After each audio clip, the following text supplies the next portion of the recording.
All right, we are at New York Comic Con with Amanda Connor, Jimmy Palmiotti. How are you two doing? We're doing great. It's great. It's Thursday at the first day of the con. Come back Sunday and see how we are. It'll be like skeletons, you know. It would be great. So the last time we talked, I believe it was when you first brought in the new hairdo for Harley, and I asked you if it was going to stick around. It looks like it is sticking around. So far, yeah. She has a mohawk in issue 5, 6, and right. 7, so that gets kind of thrown out the window in the new books. Yeah. And then her hair has to grow back, so it's short for a while. So we're treating it like real-time hair. I don't know if anyone else in comics does that, but we're treating our character with real-time hair. Yeah. I like that. There's your headline. Hairline? There's our hairline. There's your headline. Now, how did I do? Like, when you guys are talking, like, let's give Harley a mohawk. Who came up with that? Well, we decided, we wanted to put her in a punk rock band, and we thought, personally, I love Wendy O. Williams, that look, the only thing Harley is actually missing is the electrical tape, I think, or, Over the nipples? Yeah, we don't have that on the...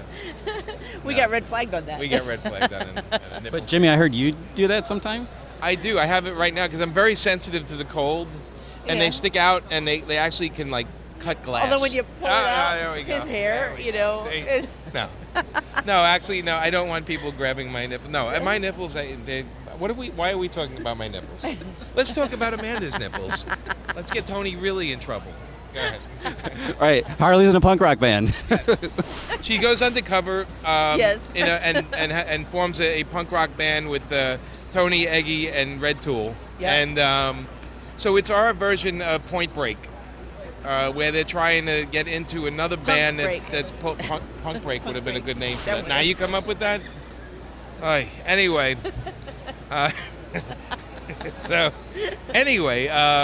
We're getting punchy. Can't you We're getting tell? punchy, yes. She goes undercover and she shaves her head and makes a nice big mohawk and she's a lead singer and she doesn't have a great voice. Yeah, she's actually pretty bad. Yeah, I think issue 6 she gets booed on stage, and it's not good for everyone that they did that. And we're having fun. We even have a issue 8. We have a superhero and supervillain fetish club. That's in Manhattan. Don't you want to really see that? I want to see that for real. You want it like in the real world? Yeah. All right. I feel like cosplay is like one step away from that sometimes. Not all the time. Most of the time it's fantastic, but once in a while you see something like whoa. Like, did they run out of fabric and that kind of thing. Anyway. What's next for Harley after the punk band, or can you not talk about it yet? You can tell. What's the next issue? Well, after all of that work going undercover, she goes on vacation with Poison Ivy. And because as as readers know, she's been promising Poison Ivy a vacation for the past 4 or 5 issues or something? At least, yeah. Yeah, something like that. And which is what, a week now? Does it come out every other day? I know. But what they don't know that everybody else is going to find out about is it's a nudist colony. The place they're staying is a place they're staying. They get off the plane and they're like, all right, we're ready for our vacation, and it's a seniors nudist colony. Yes. Something you haven't seen in other comic books in DC, have you? We have that coming up, and then we have a story with the Joker coming up after that. That's another 3-part story. So there's a lot of fun stuff coming. Yeah.